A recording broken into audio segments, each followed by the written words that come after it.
Finally, after a very long while, I've got a quadcopter in today that I can review and fly in the house, because as you very well know, the weather here in Scotland has been absolutely terrible. Here's a picture of what it looks like just now.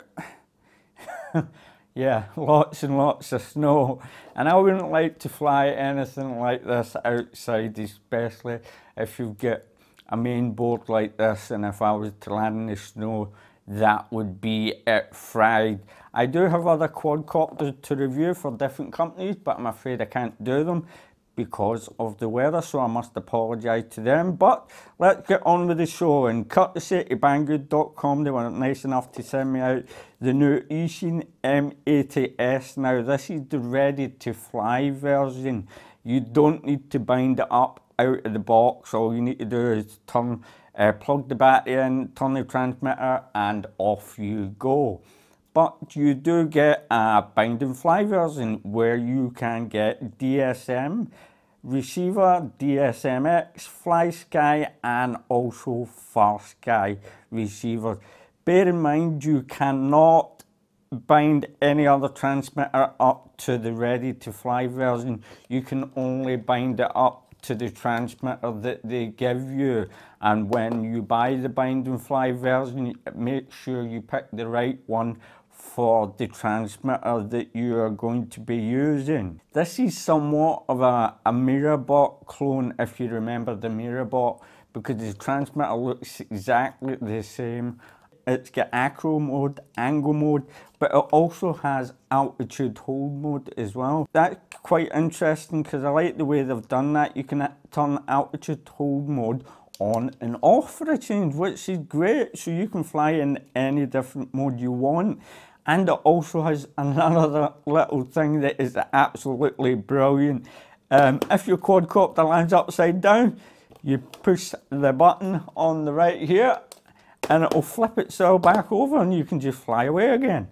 Isn't that great? But before we get into more details about that, I've got a couple of things that I must go through with you first. The manual itself is one of the best manuals I've seen Eachine make today. I mean, they are getting better and better as they go along. They're even telling you if you have motion sickness to sit down in a chair and fly. So I mean, they can't get any better. The only letdown here was that because it's a 32 channel VTX, they haven't showed you how to change the channels on it, so you've got to figure that out for yourself. But don't worry about that, we'll get to that in a couple of moments. Now let me just get that out of the way. But Eachine, great job on the manual. I must admit, it's absolutely excellent. Now out of the box, my Eachine M80S came again. I plugged it in, looked at my goggles, and the camera was upside down. I was like, oh no, what's going on here? But I remembered with the MirrorBot, that camera was also upside down. So this here on top of the quadcopter is a button that you can press, and what it will do is it will turn your camera upside down, or it will switch things from the opposite way around. So if you find out that your camera's upside down, then push that button, keep pushing it, and eventually you'll find that your camera will be the right way up when you're looking through your goggles. And that is what on the top here, this is how you change the channel and your band button. I'm not quite sure if it's a long press or a short press. All I know is I kept pressing it and it came to the band and channel that I preferred, and that worked for me. And on top you have your VTX antenna, which is a little dipole antenna. The LED light is so that it tells you how much battery charge you've got left. So as soon as you put the battery in and you turn everything on, it will be green, then it will go a bit yellow, then it will start changing colour, and it will eventually go red, and then it will start blinking red, so that means it's down to LVC and you'll want to land. Now, I guess that's a good option if you're flying line of sight, but it's not a very good option if you're not, because you won't be able to see that light if you get a set of goggles on. But anyway, that's the option. They've put it there, and I guess it's pretty good. The camera itself is around about 140 field of view, and they have angled it. It is fixed. The angle I would say is about 30 degrees, so that's not too bad. That's quite good. The only problem I did find is flying in the house, it's a bit, if you've got a house as small as mine, it is really difficult and you will be bumping into things. But that's the best thing. If you land upside down, you can flip it back over. But also there is a downside. I did land upside down and I hit that button that turns the camera upside down. So there's the good and the bad news. I think once you're done getting the right angle on your camera, just take that tab off, so once you go upside down and hit the ground, it won't hit the inside button to flip the camera around. The battery you get with the quadcopter is a 25C, one cell, 3.8 volt. Yeah, that's 3.8 volt. It's not 3.7, 500 milliamp battery, and that charges up to 4.35 volts.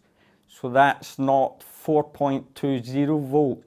So it won't charge properly on an average charger if you have one. They do give you, and I must admit, Eachine have upped their game yet again. I've always complained about their USB charging cables. This looks tough, it looks robust, and it has been charging amazingly. And if you can see here, it does say that it charges up to 4.35 volts. Just keep an eye on it. Plug it in, it will go red. Once it's finished, it will go green, and that's you. Plug the battery into the USB charging cable first and plug it into your computer. Like I said, red, charging, green, and it is finished. But another problem I have found, and I don't know what's going on here, but look at this. If you can see, the battery is totally loose. In the quad, it does not stick in there at all. It will fall out. The only thing that is going to hold that in there is the wire, and that's not good enough. So, excuse me, I haven't been well twice in a row, by the way. So the battery's wobbling about in here. It doesn't fit at all. Now what I've found, you can do a couple of things here. It's up to you what you want to do. You can either put a little bit of cardboard, what I did, just for quickness, and put it under there, and that's it. It won't fall out anymore. So it's kind of steady in there. Or you can get a little bit of double-sided foam tape and stick it somewhere in there to secure the battery. And another thing, where the cable for the plug, it's an MCPX style plug socket cable that you've got here.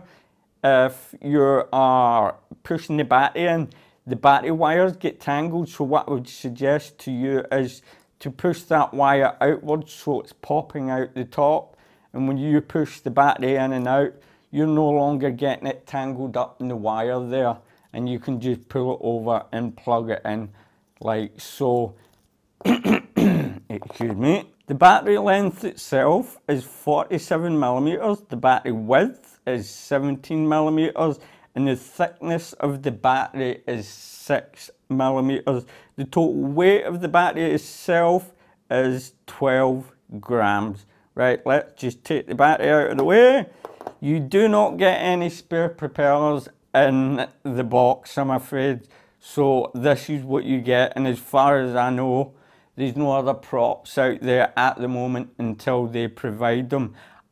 If you can see, I've been flying it about the house and it has been bashed and whopped against the wall because I want to test out this flipping over mode. And I did load 2 propellers as well, but fortunately enough, I did find them.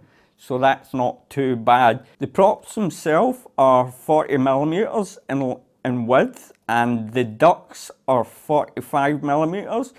Motors are 8520 brush motors, and from motor shaft to motor shaft is 76 millimeters, and the total weight of the quadcopter is 42 grams. So that brings, all in all, with the battery and the quadcopter is 54 grams in total.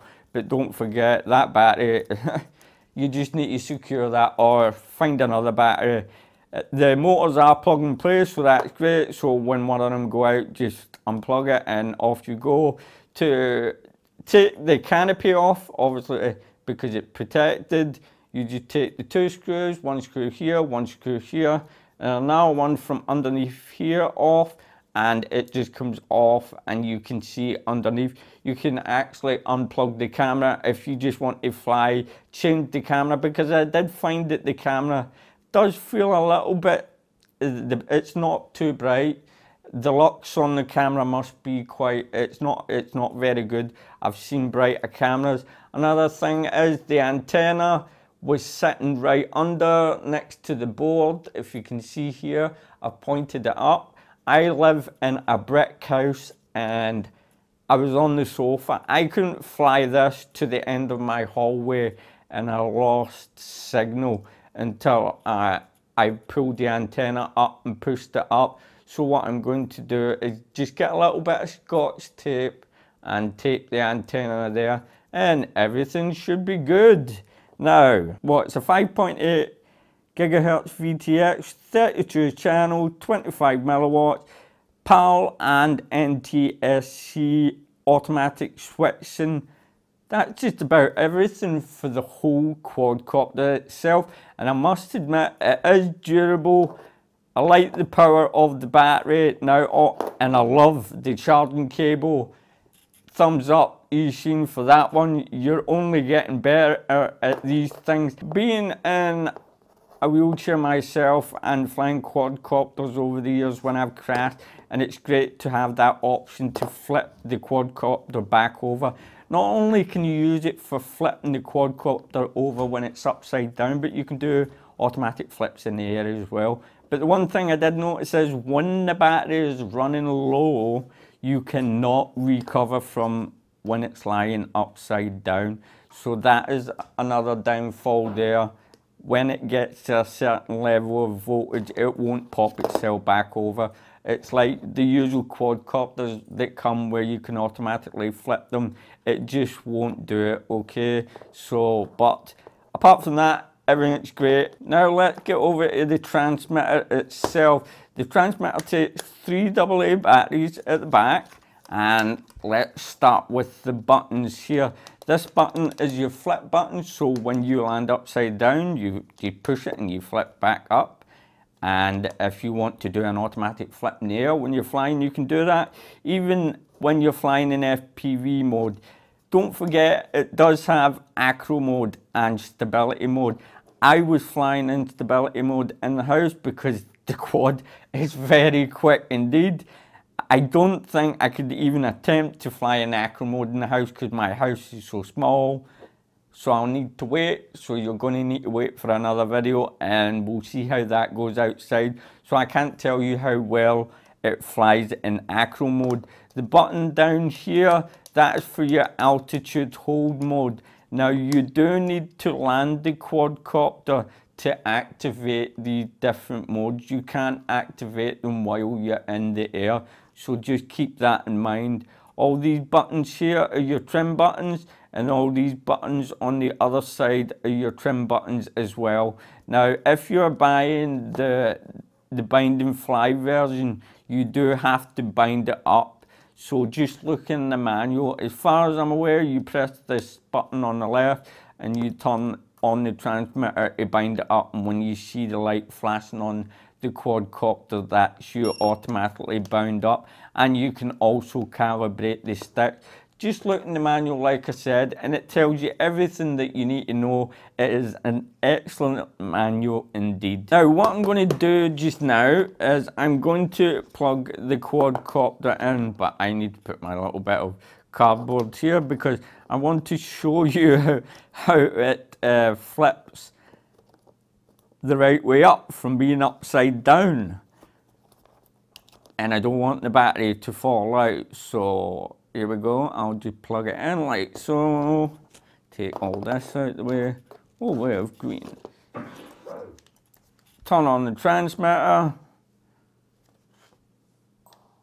Right, we have power, and watch this. At the push of a button, flip up. You never seen that there because it went off camera. Right, I'll do it from here. At the flip of a button, rise. Oh, it went off camera again. Oh, come on, stay on camera. Rise, says merchant. There you go, I got it. Isn't that excellent?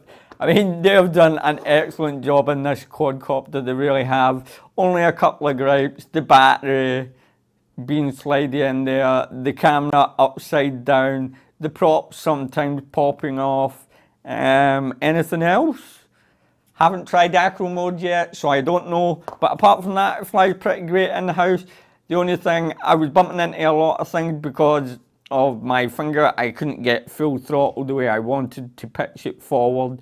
But apart from that, everything's great, everything's fun. Great little quadcopter. I would recommend that you do buy the bind and fly version so you can tune your transmitter up and change some settings in your transmitter. But if you don't have a transmitter, just go out and buy the ready to fly version because it's just as good. Once I get the opportunity, when the weather's good, if it is ever good, I will fly this outside in acro mode and I'll look forward to doing so. So enjoy this little flight around the house. Ignore the wallpaper in the hall because that's my lovely cat, by the way. She loves to scratch my wallpaper and I'm doing no decorations in here whatsoever until she grows up and gets a little bit older and stops doing that because it would be a waste of my money and my time. So thanks for watching this video. Don't forget to like and subscribe, and as always, my friends, happy flying.